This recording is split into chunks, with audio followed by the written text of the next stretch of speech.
Bruxelles, dimanche 17 juin 2007. Il est environ midi lorsque plusieurs policiers entrent dans la boutique d'étoffes de Jacqueline Storm.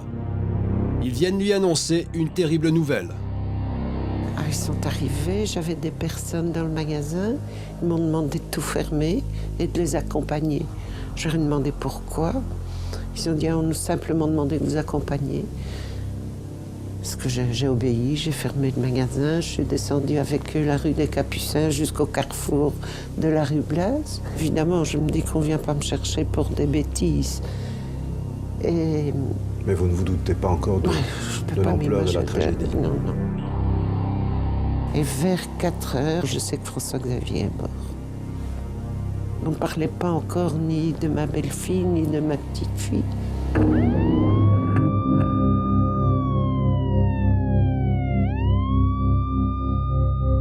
François-Xavier, le fils de Jacqueline, a reçu 32 coups de couteau. Mais il n'est pas le seul. Sa femme, Caroline, a été frappée 33 fois. Et leur fille, Karlouchka, a reçu 45 coups de couteau. Il n'y a aucun témoin, pas de mobile apparent. Alors que s'est-il passé? Pour tenter de comprendre, Vincent Storm, le frère de la victime, a accepté de revenir sur les lieux du crime. Donc c'est ici en fait qu'on les a trouvés? On les a découverts là, effectivement. Donc sur l'entrée se trouve là, à gauche. Si je peux situer, je crois que le bureau où on a trouvé ma belle-sœur se trouve là-bas. Ouais. Et là-bas dans le fond, là-bas derrière, se trouvaient mon frère et Karlouchka. Perdre 3 personnes comme ça d'un coup, dans des situations pareilles, énigmatiques, c'était plutôt chaos, effectivement. Léopold, le fils aîné de la famille, est le seul survivant. Ce week-end-là, le jeune homme était à La Panne, une station balnéaire de la mer du Nord. Sans nouvelles de ses parents, le jeune homme téléphone plusieurs fois à sa grand-mère Jacqueline. Mais c'est Vincent, son parrain, qui décroche. Et à l'occasion d'un ou de deuxième coup de téléphone, j'ai demandé pour lui parler, pour lui prendre un rendez-vous. Je lui ai demandé où il descendait. Il descendait à la gare centrale et je lui ai fait rendez-vous pour aller chercher à 6 heures. Vincent Storm vient chercher Léopold à la gare, accompagné de 2 policiers. Il va tenter de protéger son filleul de la terrible nouvelle. Mais ce qu'il ignore, c'est que Léopold connaît déjà la vérité. Pourtant, curieusement, le jeune homme reste muet. Mais je me souviens de cette ambiance horriblement pénible du fait que bon, je devais lui annoncer quelque chose d'affreux. Et ça, c'est quelque chose dont je me souviens. Bon, entre la gare centrale et le commissariat, il n'y a pas énormément de distance, mais ça m'a paru très long. Après quelques minutes d'un trajet silencieux, les policiers déposent Léopold et Vincent au commissariat. Je lui annonce à ce moment-là le décès de son père et probablement de sa famille, parce qu'on n'avait pas de certitude, mais bon, c'est ce que j'ai quand même fait. Pas un cri, pas de démonstration, il reste... il prend une position prostrée et je vois instantanément des larmes qui coulent. Mais vous, à ce moment-là, vous ne savez pas qu'il savait déjà? Non, à ce moment-là, je ne le savais pas, évidemment. On trouvait ça tout à fait normal qu'il soit interrogé. Mais pas du tout en tant que suspect, ça c'est sûr.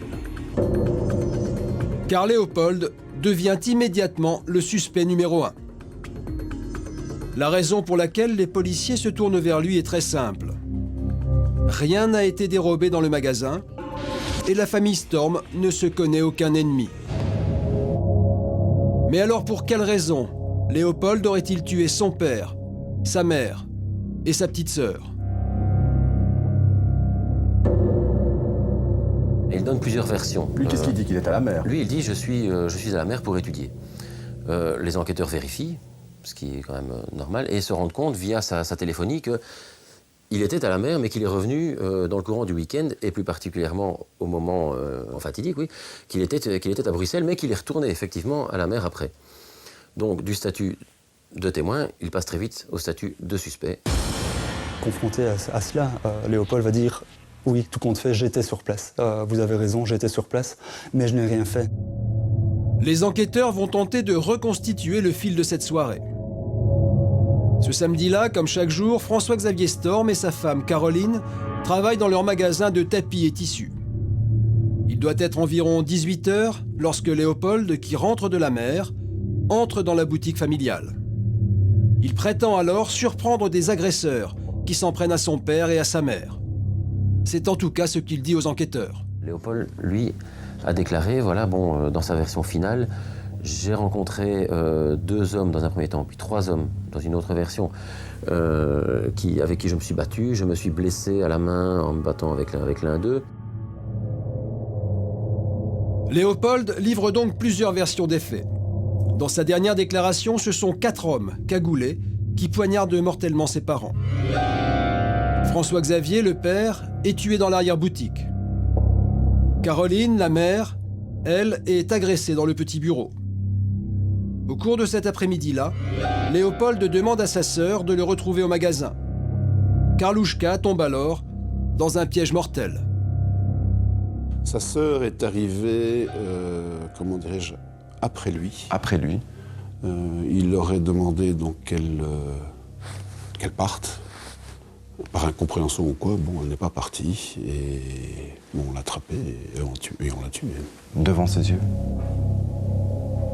Oui. Léopold a-t-il vraiment assisté à la mise à mort de sa famille?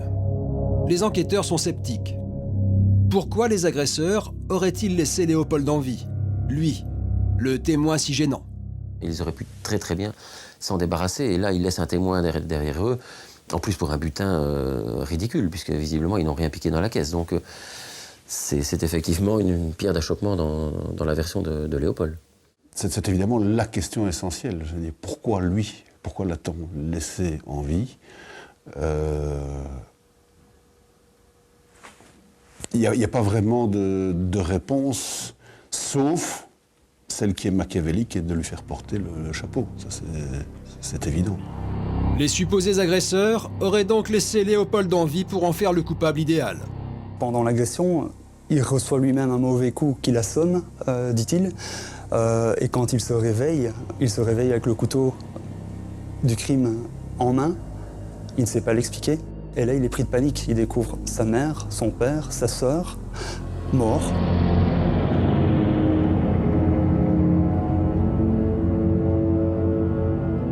Cette version, en tout cas, a été vérifiée par les enquêteurs, dans le sens où ils ont cherché des traces ADN ou autres du passage dans le magasin de ces suspects, enfin en tout cas des hommes, des agresseurs que Léopold dit avoir rencontrés. Ils n'ont pas trouvé de traces. Ces 4 personnes auraient donc asséné les 100 coups de couteau aux 3 victimes. Par rapport à ça, il y a un problème, c'est que sur place, on ne retrouve pas le moindre élément attestant de la présence d'autres personnes que les 3 victimes et de Léopold. Aucun élément ne vient confirmer la présence de ces mystérieux agresseurs, excepté quelques traces de sang, dont l'ADN reste inconnu. Ça, j'en ai parlé à un commissaire. Je lui dis, qu'est-ce qui se passe avec cette histoire d'ADN qu'on aurait retrouvé, du sang? Oh, madame, ne vous faites pas d'illusions. Comment dirais-je? Ça ne va pas être en faveur de Léopold. Je dis, mais pourquoi? J'ai dit, ce n'est ni le sang de mon fils, ni de ma belle-fille, ni de ma petite-fille. Et il m'a répondu, ni de Léopold. Il y avait trop de monde qui allait dans ce magasin. Moi, je me suis dit, il y a quand même, tout le monde ne perd pas du sang dans un magasin. En fait, je ne sais pas quelle est votre opinion là-dessus, mais... Les analyses ne permettent pas d'identifier la personne à qui appartient cet ADN. Il n'y a pas d'autres traces à l'intérieur du bâtiment, ni même à l'extérieur, et ce, malgré la présence de caméras de surveillance dans la rue des Capucins. Sur les cassettes de vidéosurveillance saisies par les enquêteurs, la seule personne que l'on aperçoit, c'est Karlouchka. On ne trouve aucune trace des 4 agresseurs dont a parlé Léopold. Dans sa tête, je suppose que c'est la panique. On va m'accuser. Comment est-ce que je vais pouvoir expliquer ça? Je ne sais pas reconnaître les gens puisqu'ils sont cagoulés.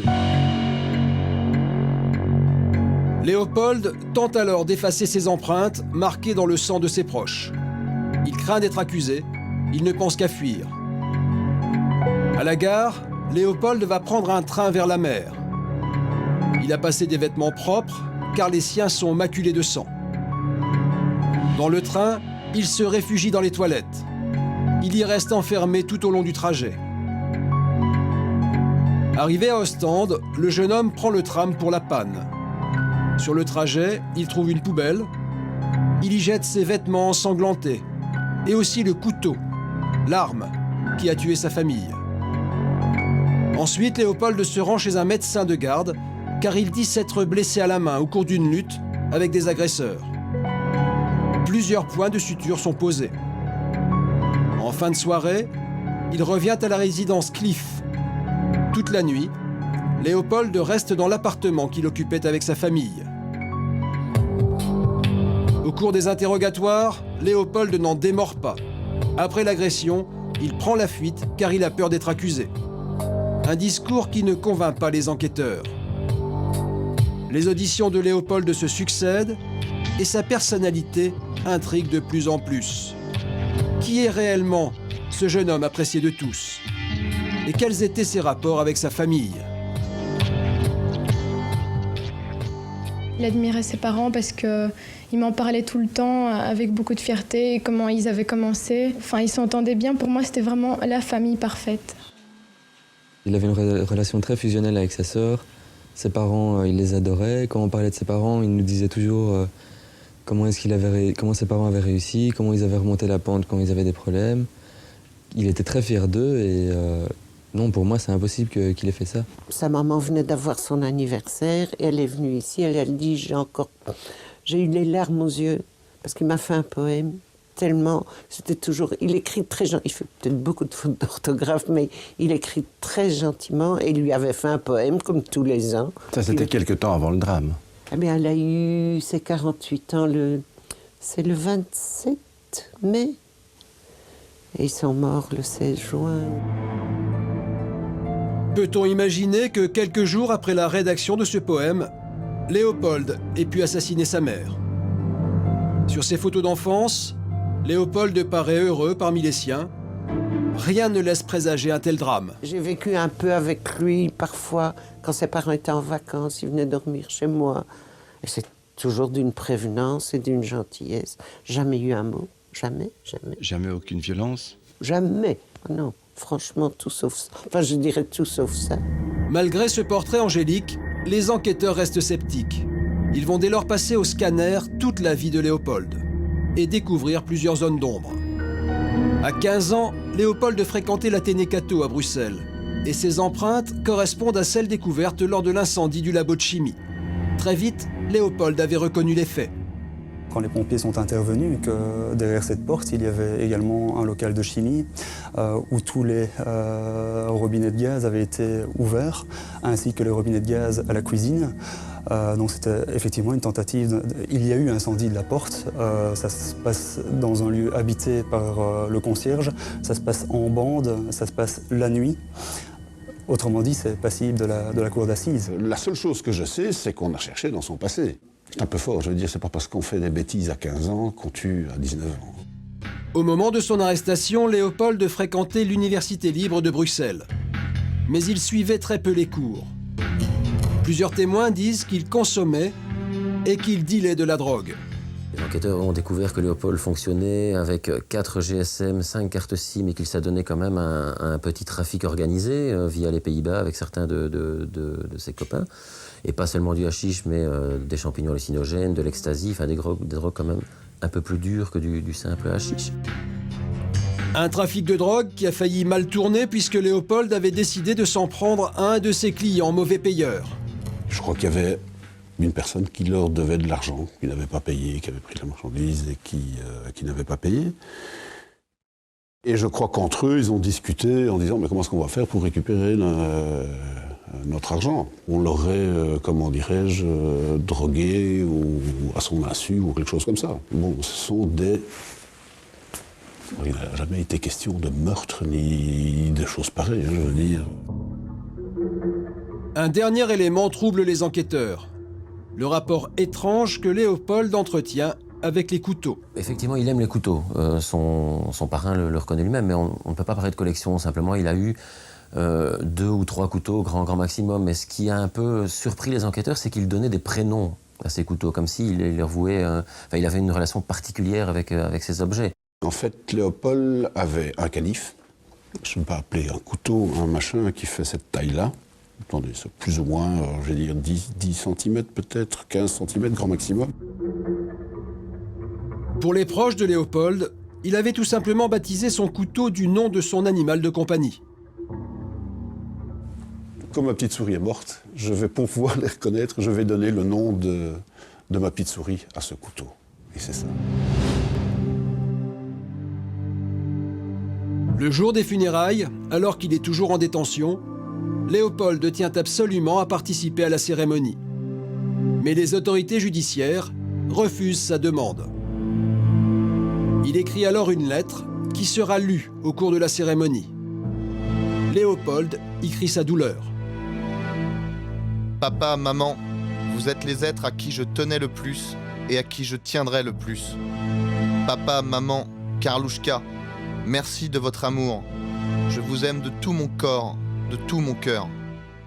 S'agit-il de la lettre d'un fils éploré accusé à tort ou d'un assassin qui continue à manipuler au-delà de la mort? Si effectivement il est coupable, hein, écrire une lettre d'adieu à ses parents et à sa sœur qui sera lue, il le sait, il le demande, devant tout le monde, devant tous les médias, devant toutes les personnes présentes aux funérailles, là c'est impressionnant. Le jour de la reconstitution est une étape capitale pour l'instruction. Ramené sur les lieux, comment Léopold va-t-il réagir? Le jeune homme va-t-il perdre son sang-froid et tout avouer? Le jour de la reconstitution, je crois qu'on l'a interrogé non-stop de 9h du matin à 9h du soir, mais en l'harcelant, pas en lui posant une petite question à gauche et à droite, ça a été harcelé sans arrêt. Tout au long de la reconstitution, Léopold maintient sa version des faits, même lorsqu'elle ne correspond pas aux constatations des médecins légistes. Léopold, sur certains points, nie les évidences. Il explique aux enquêteurs comment l'auteur a asséné 44 coups de couteau dans le dos de sa sœur. Or, il n'y a pas le moindre coup de couteau dans le dos de sa sœur. Ils ont tous été portés de face. Ces incohérences forgent un peu plus encore les convictions des policiers. Ils n'ont plus aucun doute quant à la culpabilité de Léopold.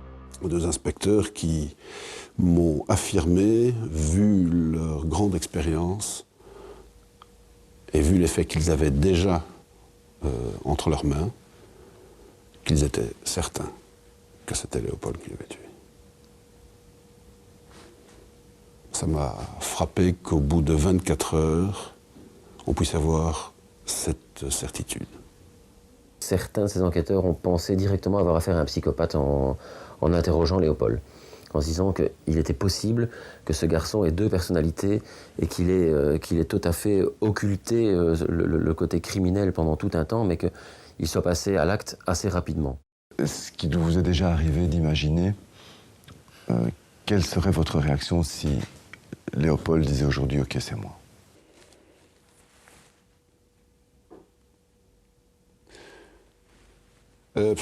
J'ai beaucoup de mal à me l'imaginer, mais si Léopold devait me le dire, c'est moi qui ai tué la famille, j'ai voulu le cacher, mais en réalité c'est quand même moi.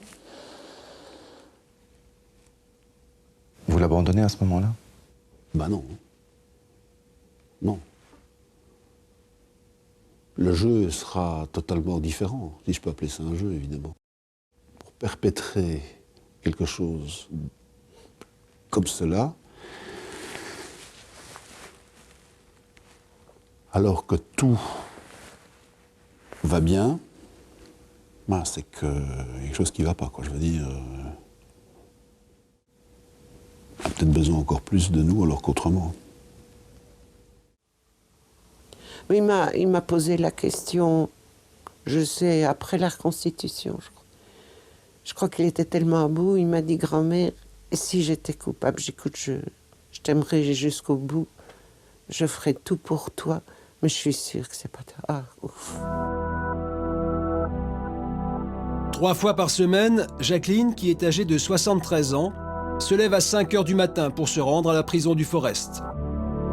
Ces visites à Léopold lui permettent de supporter cette insoutenable réalité qui la hante.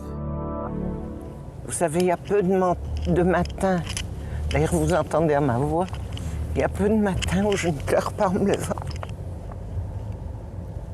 Et c'est dur tous les jours. Vous savez, la perte de 3 enfants adorés, je ne sais pas si vous vous rendez compte, et de la façon dont ils ont été tués. Excusez-moi, mais je vous dis, il n'y a quasi pas de matin où je ne me suis pas mise à pleurer, en pensant, c'est que je ne verrai plus. Si nous, on le laisse tomber, ben alors c'est une catastrophe pour lui. Mais on m'en a pris 3. Et on est en train de me tuer le 4e.